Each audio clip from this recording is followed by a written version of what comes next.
তার মুখটাই তো আমার ভালো লাগে না, ব্যাকা পানা মুখ, তা আমার কি বলবো, আমার সত্যিই ভালো লাগে না।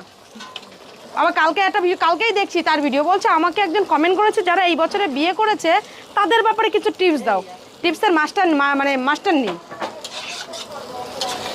ভাবছি আমি যখন আবার আমার মানে মেয়ের অন্নপ্রাশন জন্মদিন আমার দিদির মেয়ের বিয়ে দেবো, তা আমি ওনার কাছ থেকে টিপস নেবো যে কী করা যায়। আমার তো বিয়ে হয়ে গেছে, তো তা দিদিভাই যদি আমি পরে মানে পরে নেক্সট টাইম আমার একটা ইচ্ছা আছে, আমি একটা মানে বিবাহবার্ষিক করার ইচ্ছা আছে, তো যদি করি তা তোমার কাছে আমি নিশ্চয়ই টিপস নেবো যে কী করলে আমার বরের মন পাওয়া যাবে সে ব্যাপারে। ভালো ভালো রান্না করে খাওয়াস না তো, তার জন্য তোর মন পাবে কি করে? আমরা ভালো খাই, লোককে ভালো খাওয়াই, আমার বাবা মা বুঝেছো? আই এম গ্যারান্টি আমি ভালো খাই, আমি গ্যারান্টি আমি নিজে, আমার বর আমাকে ভালোবাসে। সংসারটা সত্যি কথা একটু মানে অসুবিধা হয়ে যায়,